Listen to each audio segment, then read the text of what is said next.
I think Mhm. when my customers come into my store, they actually appreciate the one-on-one education and experience that they have that they're not going to get from a traditional beauty supply store. First of all, I'm a Black woman that uses all these products. Let's talk about that. Mhm. I use everything that's in the store just like you do. I'm not, another race or Korean that's just selling you something that's never going to use any of those products. So they have Right. no understanding of what they're going to do if they're harmful, if they're going to make your hair fall out. Like they could care, and they could care less. Polish in my hand, I'm ready to create each nail a masterpiece. I can hardly wait. Soft pastels or vibrant hues, each tells a tale in their artistry of nails. Nothing ever fails. With each swirl and twirl, let the magic begin. In this kingdom of gloss, there's no end to the wind. Gloss on my fingertips, watch them shine bright. Painted like a canvas, colors taking flight. Feeling fierce and fabulous, I'm ready to ignite. Slaying the nail game every single night. Nails and beauty talk with Asia the Bird. Nails and beauty talk with Asia. Hello, everyone, and welcome to Nails and Beauty Talk. I am your host, Asia the Bird. Today, with a very special guest with us today. She is the owner of Silky Sol Beauty Supply. Please welcome Kisha Martin. Hello, Kisha, and welcome. Hello, thank you for having me. Yes, absolutely. You're most welcome. So I want to go ahead and get started by asking, tell us where you're originally from and tell us about your upbringing and school experience. Okay, so I'm originally from Beaumont, Texas, which is Hmm. about an hour and a half away from Houston. Wow. Raised very humble beginnings. I'm an only child, but my mom is the oldest of nine. Hmm. So I was raised alongside my uncles, aunts. We started off in public housing, of course. It probably was Hmm. like 12 to 13 of us in a four-bedroom apartment. And I guess around the age of six, my mom married and we actually moved out of the public housing. But of course, my family was still there. So, Right. very humble beginnings Hmm. that I can appreciate actually. So, my dad, my biological father, he actually went to prison when Hmm. I was about maybe three or four. He Wow. was released when I was 19. I had my own child at that time. That was my first son that was born at 19 years of age. So, very humble. That's all I can Hmm. say. I wasn't born with a silver spoon in my mouth. I had to work for everything that I've gotten thus far. Absolutely. What was like your school experience like, grade school, college, things like that? Yeah, so I graduated out of Westbrook in Beaumont, Texas. Go Bruins. High school. High school. So after that, I graduated at the age of 17. Hmm. And I was always really good academically. So I think around the age of, let me just go back. So around the age of, I want to say sixth or seventh grade, my mom took me out of public school and put me in private school for my Hmm. middle school year, seventh, eighth grade, which kind of helped me because that's a really important time in kids' life around that middle school age because we're just kind of awkward, we're kind of learning ourselves, kind of Right. figuring out what we're going to do, who we are at Hmm. that age. So she wanted me to be in a more structured environment, and I can Hmm. appreciate that. And then in ninth grade, I went back to public school, graduated from Westbrook in 1996. When I graduated at 17, I moved to Houston immediately. I was just like, Hmm. this small town is not for me. I just felt like I had a bigger calling. So, Right. moved out at the age of 17, went to Prairie View, met my first husband there. Didn't finish. I didn't finish. Just had a lot of things going on. So Hmm. met my first husband there. I got married at the age of I want to say 21 or 22, and Hmm. I had a set of twins. So I have three children, all boys. They're now adults. My oldest is 26. My twins are 22. Hmm. One just graduated from college, so super with no debt. that's exciting to me. That's They don't good. have any debt out of college, so of course, I'm trying to make my kids better than I was. I'm full of debt from college, but they Hmm. don't have to do that. So that's pretty much it. So Prairie View, and then I left there. I went to U of H. I got an associate's in science, and then I went into nursing school. Actually, you know what? No, I went into medical assistant school. Hmm. Graduated from medical assistant school, and then I went into nursing. And I went to Hmm. U of H for that degree. I went in the LVN program, then I went into Hmm. the RN program. And after I left there, I actually went to Texas Women's University. I have so many degrees, it's crazy. So I think it's crazy. I'm thinking back like, Right. wow. Yeah, went to Texas Women's, got my business degree, and with a health and science second degree. So that's where I am with education. Hmm. I want Yeah. to get into this next question. So, was owning a beauty supply store your original goal? And if not, what was the evolution to you winding up being an owner of a beauty supply store? So no, owning a beauty supply store just kind of fell in my lap. I guess it was just kind of destined for me, and I didn't know that destiny in the beginning because, of course, I was in nursing Hmm. prior to this, but I started off creating natural, health conscious products for my patients. Hmm. So I don't know if you know, I have a a hair care brand, hair and skincare brand, vegan products that I've Hmm. created back in 2015. I didn't sell them, but I just saw a need for my patients while they were in treatment for these Right. products because I worked in radiation. So of course that was treatment to the skin. They would have a lot of issues with hyperpigmentation, especially the melanated customers or patients. Their skin would get dark, they would have burns, and they couldn't use anything over the counter, no lotions, no deodorants. I mean, nothing that we use, which kind of set my mind is like, okay, if they can't use it, why are we using it? Why are we able to use it? And Hmm. that means that we shouldn't be using it, right? Right. So I started off actually going into apothecary, learning more about herbalism and natural healing. And that's when I started creating products for my patients. And that kind of went from there. So I Hmm. sold on e commerce for years. I sold to other beauty supply stores and stylists, braiders. I have an amazing hair vitamin for your scalp, and I actually that's my number one selling product, and that's how I started actually selling the product. Prior to that, Hmm. in 2016, I had a near fatal ATV accident. So Hmm. that's what got me out of nursing, Hmm. and I had to kind of change my path. So I went on the path of actually selling the product on e-commerce and door to door. And in 20, I want to say maybe 2021, 22, I was approached by someone about purchasing a beauty supply, but it didn't fall through.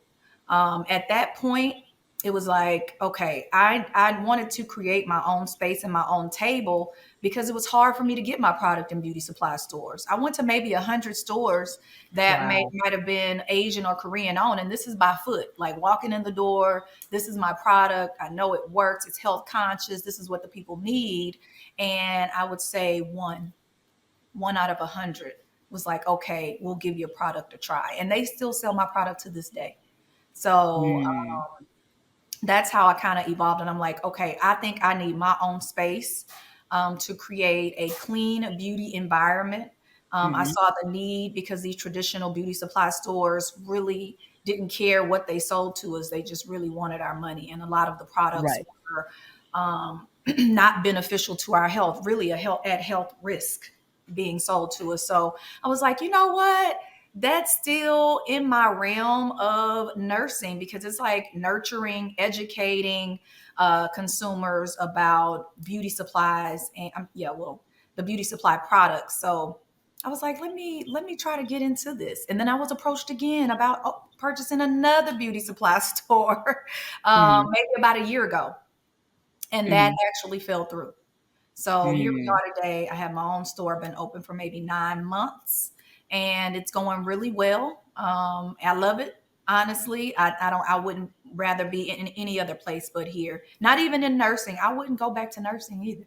So Mm, yeah. yeah, that's really, really great. I want to get into as far as BOPSA, the BOPSA documentary. So, are you familiar with the BOPSA, Black Owned Beauty Supply Association documentary about the challenges for Black people in the beauty supply industry? And if so, do you think those challenges still exist?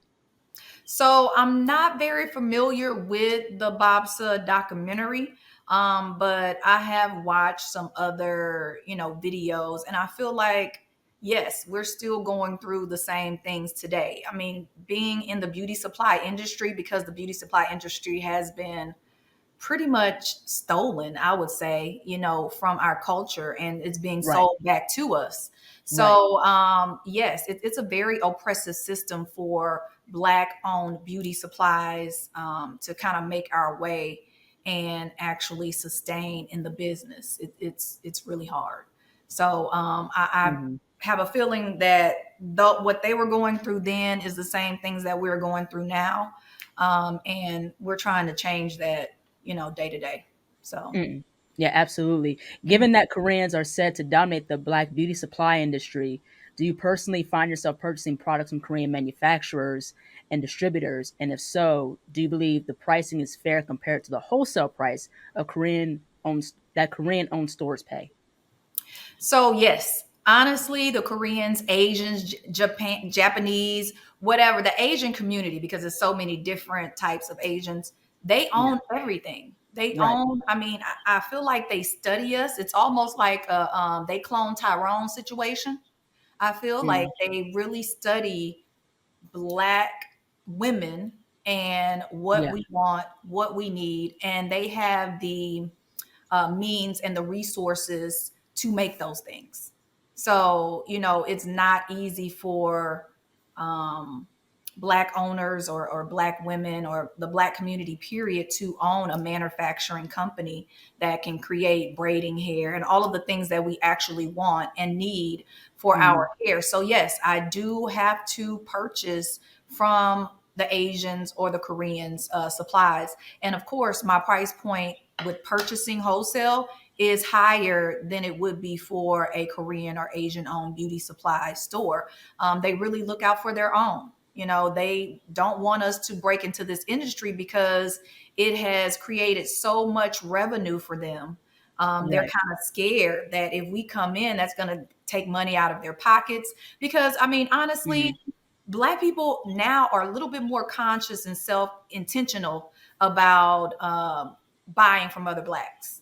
So, hmm not like we have been in the past where we just go in, we're not worried about who owns the store, we're not worried about what's inside the ingredients in the products. We were not worried about that. No one even thought about it. So now it is a shift going on. And hopefully we can use our dollars and our resources to manufacture all the products that we need. I'm always hmm looking for Black owned products, whether it's braiding hair, shampoos, conditioners, whatever. I would like to have Black owned products in my store. That's my ultimate goal, is to get at least 50% of my shelf space to Black owned products.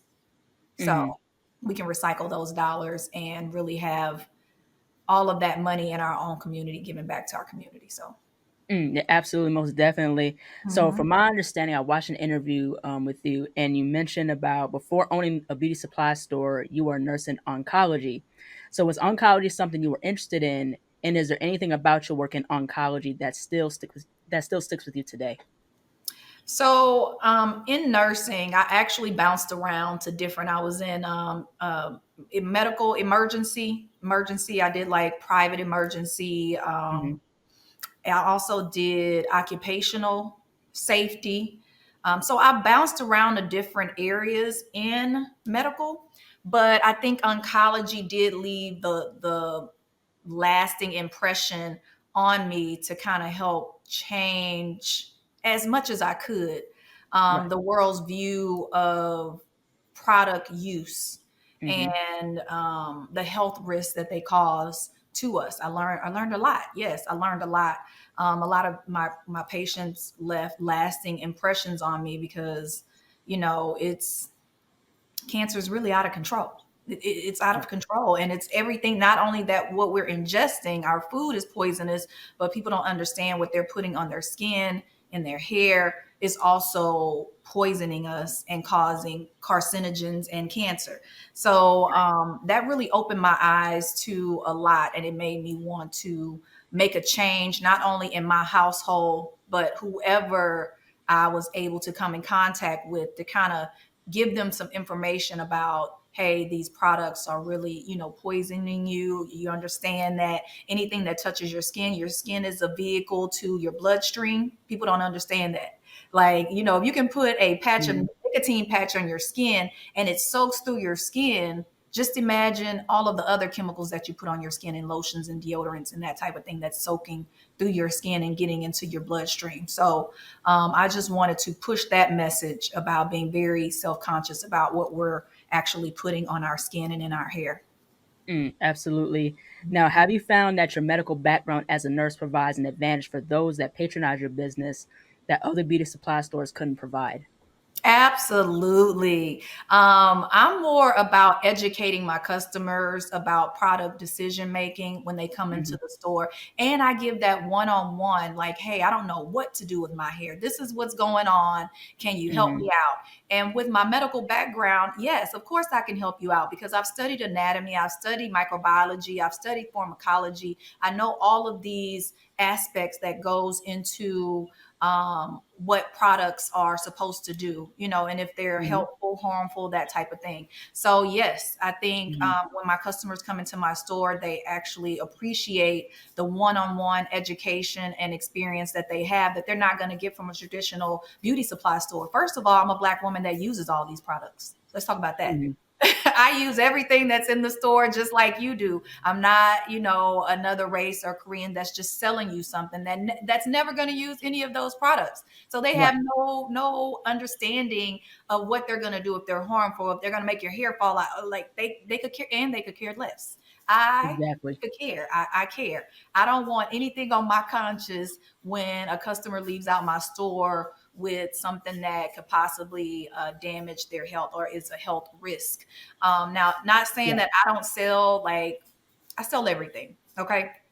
But when people come into my store, if they're looking for a perm, I have them. I do.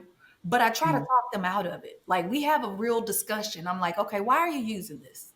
What's going on? Like what are your goals? How has this helped you out? And then I let them know the disclaimer. Do you know that perms are causing cancer? Like it's a Hmm. high risk product that is causing cancer in Black women. Now I understand, people they're grown, so they're and that's their money, so they're going to make the decision on their own where what they want to do, with their money and their body. But I don't want them Hmm. to leave out of my store without me giving them that information and kind of opening their eyes to it being harmful to them. So Hmm.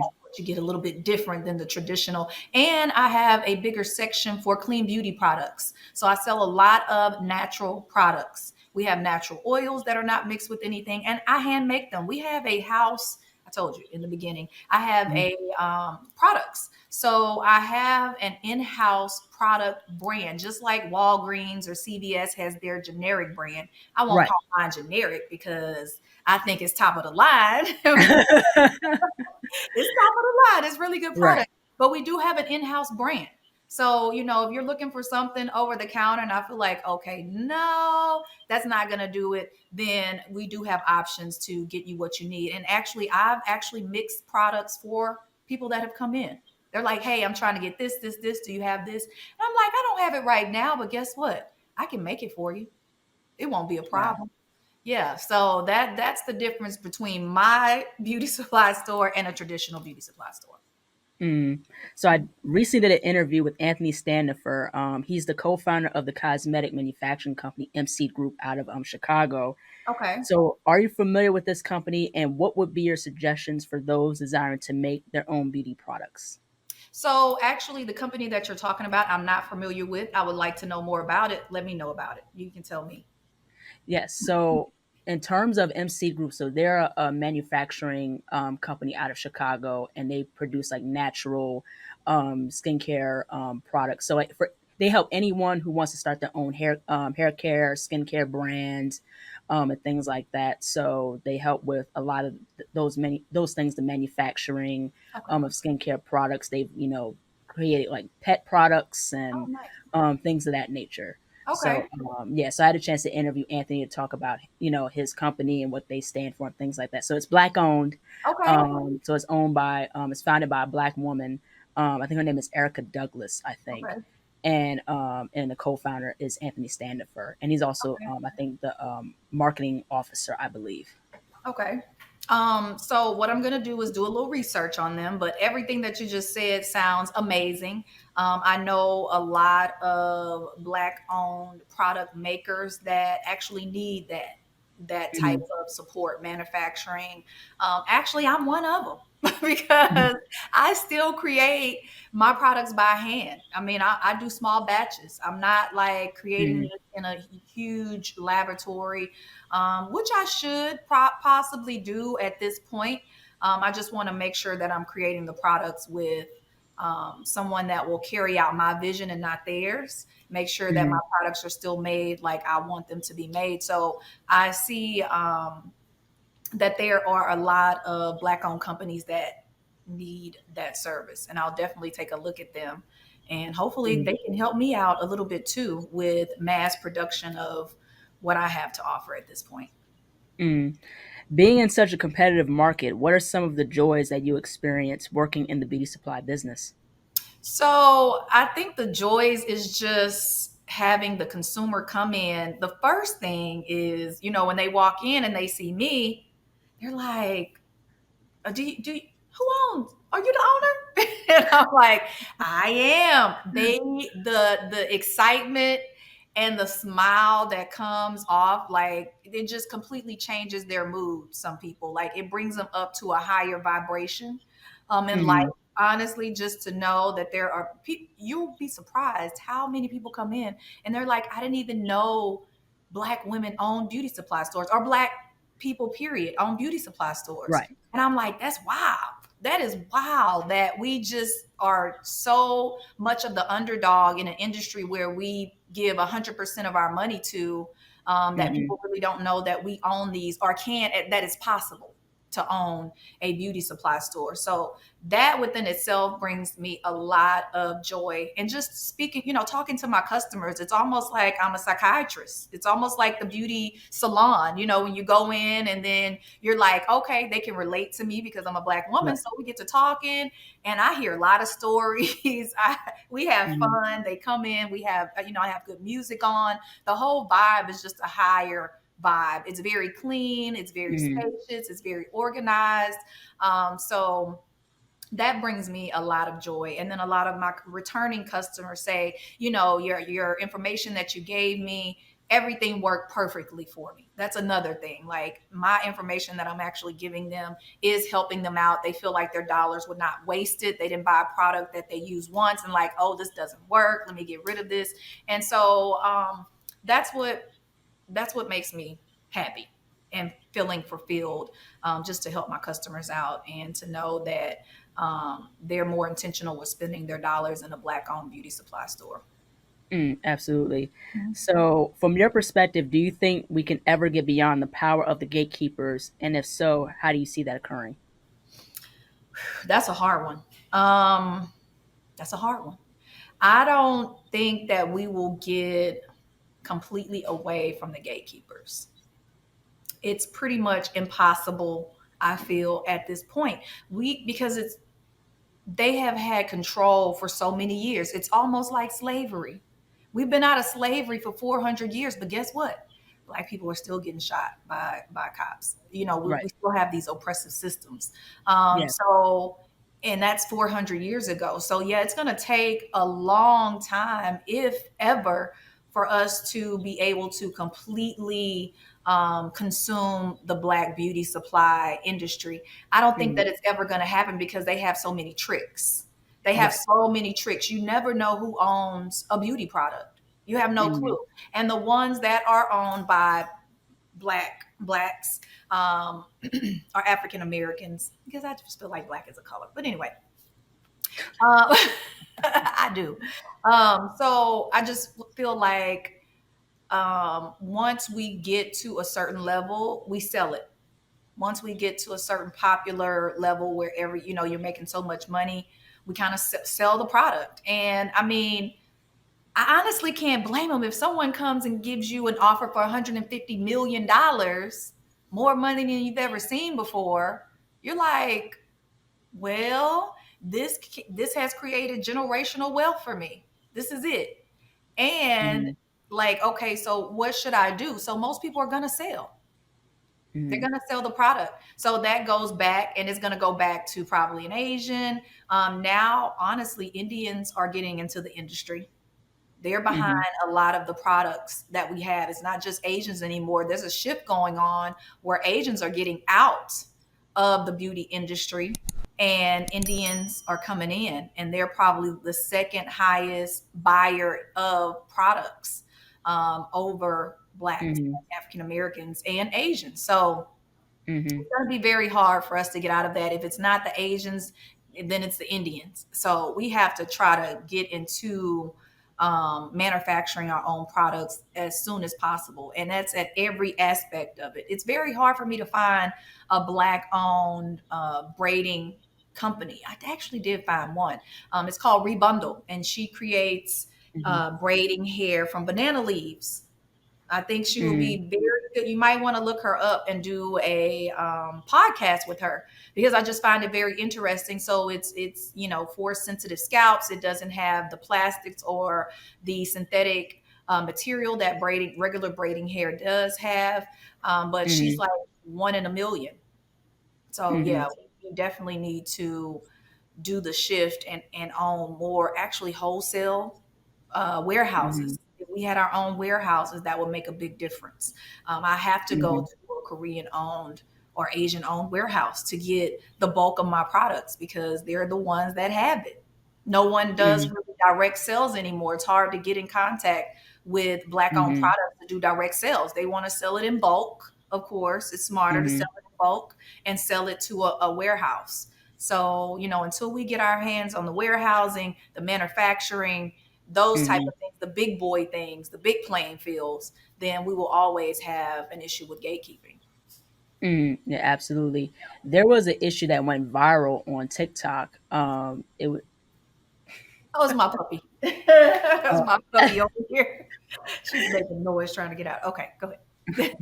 yeah. So there was an issue that went viral on TikTok, and pertaining to Ebin New York, which is a Korean-owned brand, which is their target consumer is Black women.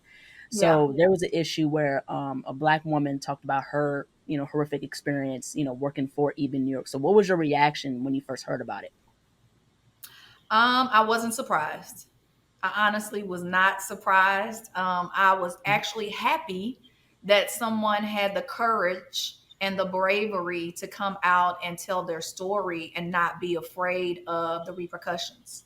I mean, we need more of that. I'm honestly like an honest person. Like, I'm going to come out and be very direct about what's going on with me and let you know the truth and the underbelly of the beauty supply industry. So, for someone to be actually in that corporate setting and can put a story behind it to let you know, like, it's not just her, it's not just us, Right. it's all of it. They're doing it to everyone that they come in contact with.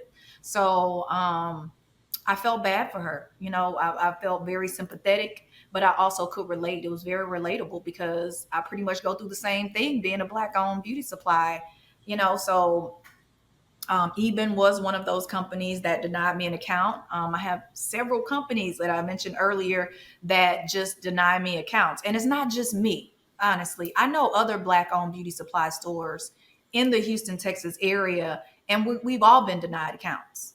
It's Mm. not only me. So when I speak about something, it's for the the masses. It's not just me, honestly, because I talk to a lot of Black owned beauty supplies and we're all trying to get these same accounts. So they're like, okay, I didn't get it. Can you apply and see if you get it? And no, I didn't get it. Okay, can you apply and see if you get it? So we're going through, trying to collectively come together. And maybe if one person gets the account, we can all, pitch in and purchase, together. But none of us are getting the account. So I know it's intentionally being done to us. Mhm. And for her to actually go through that and have to deal with that, I just feel like, it's unnecessary, but it's something that needs to be brought to the forefront for people to talk about. A conversation needs to be had. That's why we need Mhm. our own table, our own manufacturers, our own corporate offices. That's why we need it right there. Yeah, absolutely. There's speaking of accounts, there was another Black woman that came out and talked about the same thing. How with the accounts and she was denied the accounts, and on top of that, it was something to the effect where she was getting like wholesale beauty supply in terms of like hair, and then the trucks would like circle around the block to intimidate her. That's crazy. The black owned beauty supplies, when they try to go order their stuff or whatever, they won't sell them. Yep. And she's speaking straight facts. My doors in 2019, a local non-black beauty supply chain in the area gave me complete hell. They found out I was opening and they called these hair vendors and threatened to cancel their accounts if these hair vendors open an account with me. They went as far as to attempt to bribe the UPS driver to open my boxes because they were surprised that someone did open an account with me. And when I finally opened my doors and had my soft launch, they spun the block at least 30 plus times in their decked out truck trying to intimidate me. So I said, say less. And that just pushed me and fueled me to know that, hey, I was here for a reason. So I appreciate all the support we've had since 2019, since we opened our doors, surviving the pandemic, surviving.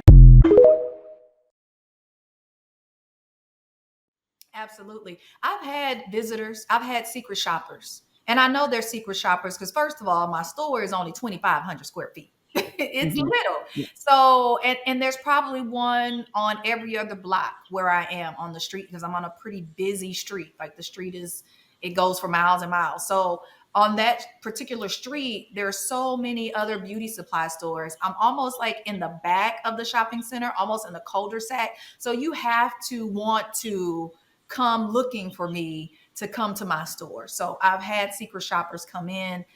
They walk around, they look, they're Korean. I'm just going to say that. They are Hmm. Korean and they're acting like they're looking for stuff or want to purchase something, but they're not. And I honestly don't know what they're looking for. I think they just kind of want to see what I'm selling, to see what I Hmm. have, what they need to get in their stores, because of course I'm a Black woman. So of course Hmm. I'm going to know what we need. So they come in to get information. They're studying, like I said, they study us. So they're studying to see exactly what my consumer is purchasing. And yes, it happens all the time. I'm not intimidated by that. I think it's actually a good thing that they know that I'm here. My presence is in the community, and I think they're kind of afraid of us. I really do, because they know once we get into and our people know that we are Black owned, then we will have Hmm. more of their customers coming our way. So Hmm. yeah, Yeah, absolutely. yeah. So, in the realm of clean beauty, could you highlight any well-known brands that might warrant a cautious approach from consumers? So as far as clean beauty goes, almost all of the brands, all of your main brands are not clean beauty products. And all you have to do is turn the bottle over and read the ingredients. It's super simple, but most people don't do that. What we're going to do is read the label on the product. And if it says, oh, it's shea butter, oh, it's this, then that's what we go with. Oh, okay, that's what I'm looking for. But if you turn that bottle around on all of the major mainstream brands and look at the ingredients, shea butter might be the last ingredient on the bottle, which means that Mm, it's barely any of that ingredient in it, but they want you to right. believe that this is what this product consists of. So I would, go on the side of caution. of any products that are mainstream at this point, because they have to be mass manufactured, first of all. And when that happens, they have Mhm. to have a certain shelf life, which is going to bring more preservatives into the product, which is going to bring more chemicals added to the product, which is going to Mhm. bring more dilutants added to the product. So you have to look at that. The smaller brands, locally owned brands, or, still small batch like I am, we don't have that in our products. I just Mhm. don't. I don't put it in my, because I don't have to. I create so Mhm. many, they sell, and then I'm done. But all of the ones that are in, these big distribution centers, just be cautious. Read the Right. ingredients. That's all I can say. Read the ingredients, and the way that you read the ingredients, the first ingredient on the pack is what it consists of the most. That's what you Mhm. have in the product the most. So most of it is water. Most ingredients, when you turn it on the back, it's like agua, water, and then the Right. next ingredient is the next amount of what's in the product. So just be Right. be conscious about reading ingredients and not just labels on products. Yeah, absolutely. So my cosmetology teacher expressed her concerns with young black women getting weaves and lace fronts at such a young age, permanently damaging their scalps. So being that you come from a medical background, what are your thoughts on that? And do you offer any education to customers on how to manage their hair and proper product application? Yes. So I think it's just a horrible ordeal for our young women and men at this point. Let's point that out. Mhm. Men are more into grooming too, male grooming products in their hair. Right. I just feel like society has pushed us to the edge of feeling like our hair that actually comes out of our scalp is not accepting. It's not good enough. It Mhm. doesn't make us look beautiful. It doesn't make us feel beautiful, because that's what society has taught us, that our hair is not Mhm. professional. You can't wear your regular hair. You don't know how many women I've had come into the store, and they have beautiful hair to me, and they're like, my hair is a mess, I hate it. I'm like, why do you hate what God gave you coming out, growing out of your scalp? Mhm. That's something that we have to teach them at an early age. So when I see moms coming in with their daughters at an early age, and they're able to teach them in the beginning, okay, this is what you need. They're instilling good, healthy hair care habits with Mhm. their kids. So they make them more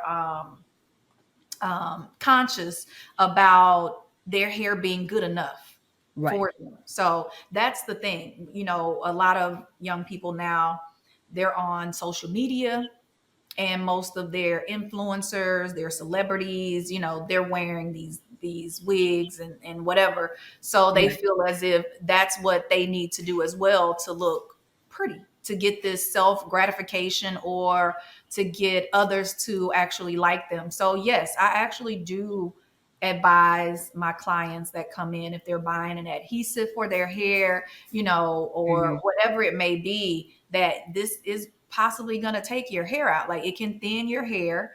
You don't need to wear it as long as you want to wear it. Like, at least take it out, let your hair heal, or use some type of product on the hair while you have this weave in, to make sure Mhm. that your hair is still getting nutrients and getting fed while you have these styles in, so it doesn't come out. And it goes from people wanting to wear weave and wigs to them having to wear weave and wigs. And it's a difference, because Mhm. there are people that want to wear it just to get a different look, and then there Right. are people like, I don't have a choice, I'm bald here, I have no edges, so I have Mhm. to get these products, or get this hair, or get this weave, because I have no hair, I've ruined mine. So I think early education to younger women, men, about their hair being good enough is what's necessary to stop that trend of our young adults damaging their hair to the point where they're 20 years old and they need hair transplants. Like, Mhm. that's crazy. It shouldn't be happening. But I feel like there's a shift going on. More Mhm. self-conscious shifts are going on. And people are wearing their natural hair. Whether it's locking it, I've seen more locks, Yeah, more yeah. dreads. People going, we're using our hair as a statement of our our I lost my train of thought. But yes, so we're wearing our hair Yeah, yeah, yeah. Right. proudly. It's a Yeah. proud thing at this point. You know, it's not shameful. It's like, okay, yes, this is my hair, and this is what comes out of Hmm. my head, and I think that it's beautiful, regardless of what type of curl pattern it has. So, if we continue in that stage, then we'll be okay. I Hmm. think we'll be okay. Yeah, absolutely. And to add on to that, the reason as to why more women wear like weaves or hair extensions or wigs and stuff. It's the whole thing, like the Eurocentric thing of beauty, and it's because of systemic racism. And Yeah. the thing also too is that, what I love, like how you said, more of us are embracing our natural hair, because the thing was like with our hair, that's the thing with our nails. Like I'm a nail artist, and I'm part of the nail industry. And Okay. a lot of the nail trends that are out now, whether it's like the bling nails, the curvy nails, the colorful nails, and things like that, that was considered ghetto. Yeah. Yeah. For And when sure. someone else wears it, then it's Mhm. trendy, it's Trending hot, it's away. cool. Yeah, Especially hip hop has made a huge influence and stamp in terms of the beauty industry. that's true. You know what I mean? From our Yeah. hair to the nails to how we Mhm. dress, how we talk, like how you said, Asians study us. Yeah. That's why there's there's K-pop. you Exactly. know, so, yeah, racism plays a huge role in the beauty industry. It does. Absolutely. And again, I mean, it's been 400 years since slavery, and we're still Yeah. dealing with it with every aspect of our lives. Like, I just feel like a lot of the things that were pushed on us, sold to us, was Hmm. always harmful, and we had no clue. Hmm. We were not told that Johnson and Johnson's baby powder had asbestos in it, Hmm. and we were thinking, oh, it's baby powder, so Hmm. it has to be good for us. These are, chemically treated products. Oh, it's a perm, it's going to make our hair straight and acceptable, Hmm. so it must be good for us. And Hmm. all the whole time, it has been things that have been hidden, and you know is caused a detriment to our health. And that's just Hmm. what it is, because they didn't care what they sold to us. They just knew, okay, they're going to buy it, so we're going to Hmm. sell it, but they could care less that it's killing us. So we have to care a little bit more about Hmm. buying it, being intentional about what we buy and what we're using, and the trends that are happening, to make sure that it's still like a healthy trend. Hmm. Yeah. So yeah. Yeah, that's the thing. So, in conclusion of this interview, do you have any thoughts, concerns, or advice that you would like to express to the viewers? Absolutely. I just feel like be more intentional with shopping with Black owned businesses, intentional about where you're spending your money, intentional about, educating yourself and being more aware of the products that you are using on yourself, on your kids, on your hair. We definitely need to make sure that we are. Doing the things that are necessary to keep us ahead in the beauty industry without, making us fall back another 100 steps. It's especially when we know that some of these brands are, the way that they are treating us is, just horrible, and they need our money. Hmm. They take our money. They don't want to help us make any money. Right, So with that being said, we definitely have to recycle those dollars with each other to make sure that it's going to go back into the community, and it's not going to be taken back to some other country. right. And I think that will definitely help sustain a lot of the Black businesses. We need support. Black women that own, well, just Blacks in general. I'm not going to say women, because there are men that own beauty supply stores too. Hmm. We definitely need your support. We need the visibility. We need the likes. We need the shares. We need all of that more than anyone else. And we need you to Right. be intentional and not care about the amount of money that you're spending with us. Because let me tell you something. People will come in my store and they will look at the price and they'll Google it. They'll go on Amazon. So I'm competing with Amazon. I'm competing with the Asians across the street for price point. Okay. Hmm. So, make sure that you are supporting Black owned no matter the cost. Hmm. Because when we want to buy something, we buy it no matter the cost. we could care less.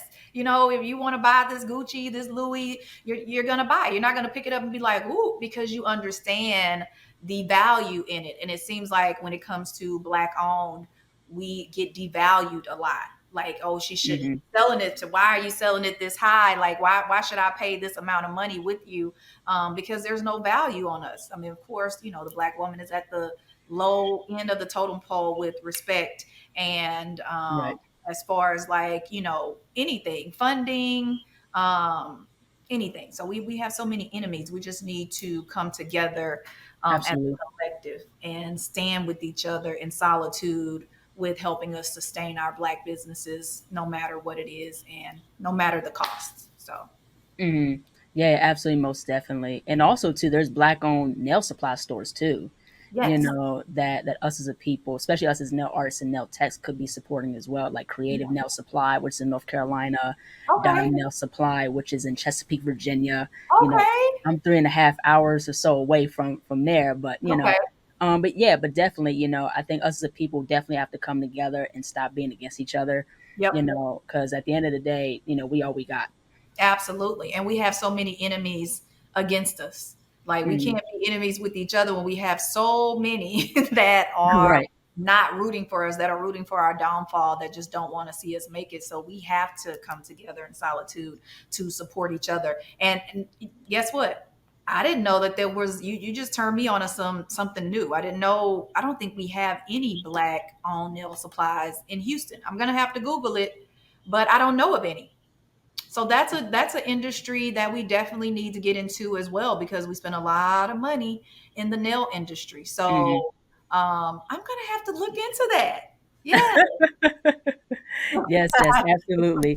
Last but not least, where can people find you on social media and how can people support you and get in contact with you? Okay, so social media, I am on Instagram. Instagram handle is Silky Soul underscore products with an S, and I'm gonna spell it for you. SILKYSOL, not Hmm. soul. SOL, which is sun in Spanish, underscore products with an S. I'm on TikTok as well at Silky Soul, SILKYSOL. I'm at my store location, which is located in Houston, Texas. Address is 4444. Those are angel numbers. Cypress Creek Parkway, Houston, Texas, 77068. I'm also online. You can shop with me online. I do ship. I'm on TikTok. My showcase, I kind of stopped my TikTok shop. There's a lot going on with that. But my Hmm. website is www.silkysoul.com. And the way Hmm. that you can support me, share, that's free. Follow, that's free.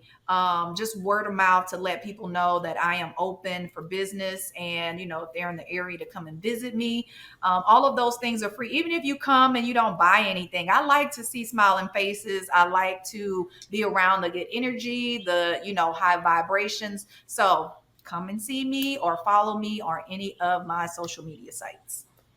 Absolutely, most definitely. Well, thank you so much, Keisha, for jumping on. I love what you're doing. I Thank found you. out about you on TikTok. I love what you're doing as far as having your own beauty supply store.